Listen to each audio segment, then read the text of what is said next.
Boa tarde, companheiros, companheiras. Vou tentar usar o tempo aqui da melhor maneira possível. Primeiro, dizer o seguinte, que como esse ponto é de análise de conjuntura, é importante a gente desarmar um pouco. Porque quando a gente fala análise de conjuntura, nós estamos falando de análise do conjunto de elementos. Nós não podemos pegar um fragmento da realidade e transformar aquilo como se aquilo fosse o conjunto da nossa verdade. Então, a convocação da Assembleia é um elemento, mas tem outros elementos. Gostaria de falar, certamente muita coisa já apareceu aqui nos informes, tem essa questão da saúde suplementar, que está vindo aí um reajuste vergonhoso, nós não podemos aceitar. É com esse negócio que nós temos que arrepiar de raiva. É com o ponto eletrônico que está sendo montado ali dentro, nós temos que arrepiar de raiva. É com a terceirização que chegou na higienização hospitalar agora, que o pessoal não pode nem fazer uso do refeitório mais. É com a falta de transparência dos plantões, depois de quase um ano, pegando o pé dessa administração, até hoje o lixo da escala não está disponibilizado para a população, como é obrigação, como é exigência legal. Então, assim, vejam bem, e esses são alguns, né, para não ter os equipamentos hospitalares, eu já falei isso aqui toda a Assembleia, eu venho denuncio. Nós vamos ter com unidade de cirurgia cardíaca funcionando sem eletrocardiograma, e ninguém arrepia de raiva. Sabe, essas questões são elementos da conjuntura que nós precisamos chamar para a nossa realidade para dizer o seguinte: para que a gente analisa a conjuntura? Primeiro, para a luz dos fatos, à luz do que está desenhado, nós dizemos, olha, se nós não passarmos cedo na canela, se nós não movimentarmos, as coisas vão caminhar para esse lado.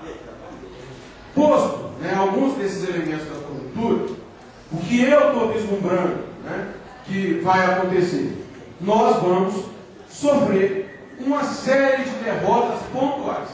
Porque para nós, técnico administrativo, tem duas estruturas de tomada de decisão que nos atingem.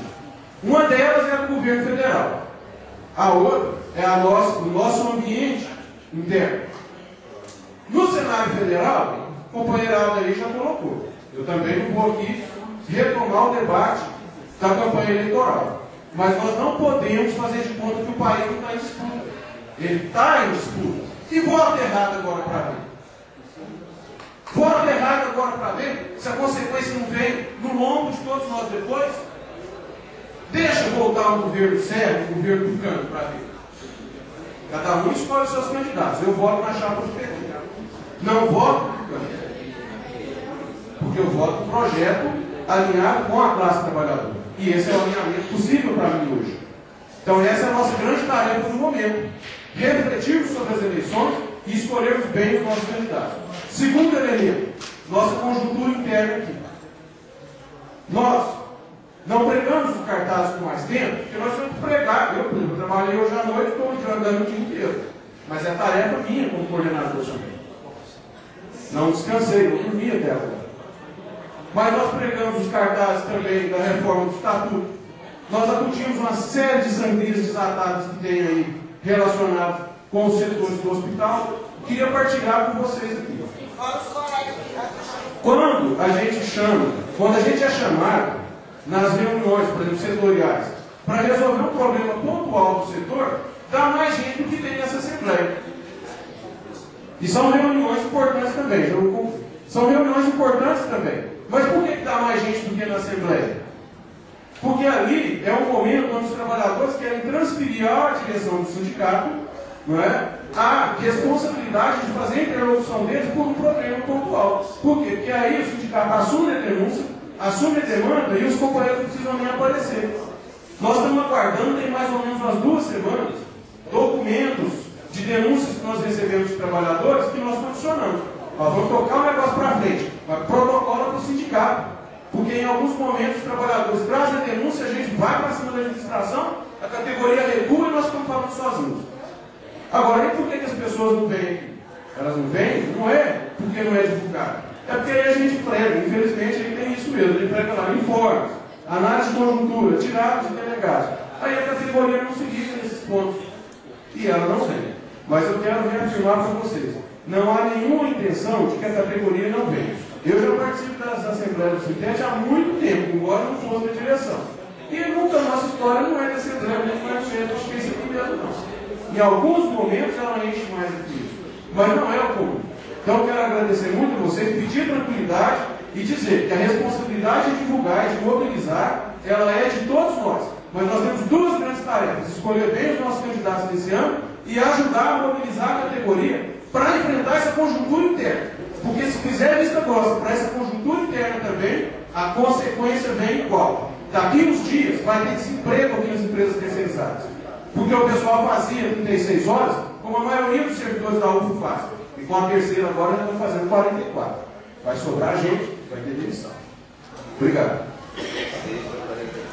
Obrigado. Marta, você é um rico.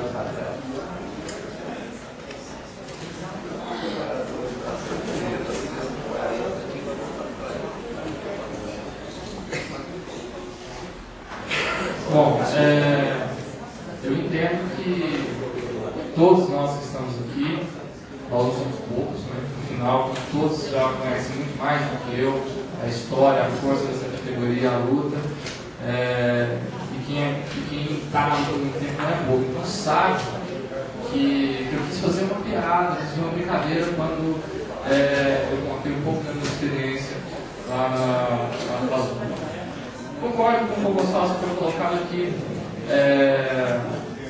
Acho que tem que ter respeito para colocar funcionando, não tem que ser verdadeiros. Né? Eu acho que a fala do Sérgio foi fundamental, uma fala muito boa, e embora eu vou fazer o meu voto, ele vai para um candidato que se diferencie do que é igualitário,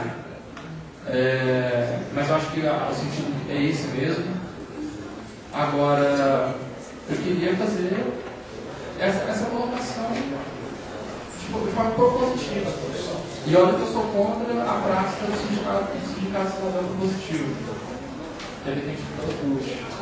Mas eu me acredito que é propositivo. No sentido de que eu não estou mentindo. Tem trabalhadores que me falaram: eu passei no Banco do Brasil, ou eu passei no saguão da reitoria, ou eu passei no meu bloco, e eu mesmo no meu bloco. Não tinha visto cartaz. É claro que isso é o único motivo para você pegar dessa forma, que historicamente foi assim, é claro que isso não é o único motivo. Agora eu pergunto: por que não divulgar com mais tempo essa Assembleia uma cidade importante? Por quê? Por que tem que necessariamente cumprir o estatuto do regimento, no momento pós-liberal, condicionando o que vai estar escrito? Se a base ela tem que ajudar e deve ajudar a direção, e é o que eu tentei fazer, eu como base, em teste, tentei fazer a partir de ontem, porque eu só vi ontem, cartaz, também importante a gente pensar se a gente precisa pensar na alternativa de divulgar as assembleias com 4 dias de antecedência. Por que não? Qual o problema de divulgar com 4 dias de antecedência? Eu pergunto: todo mundo aqui estava sabendo do seminário ontem, da dupla do Sinteste DCE? Todos nós aqui estávamos sabendo? O professor inteirinho sabia. Isso aí eu divulguei. O que eu queria falar para vocês é que a gente vai continuar, enquanto base, ajudando a divulgação. E para finalizar, quem teria essa proposta, essa contribuição de que as assembleias sejam divulgadas com mais tempo? É só um dos elementos que pode contribuir nessa luta contra a parte que a gente está tendo.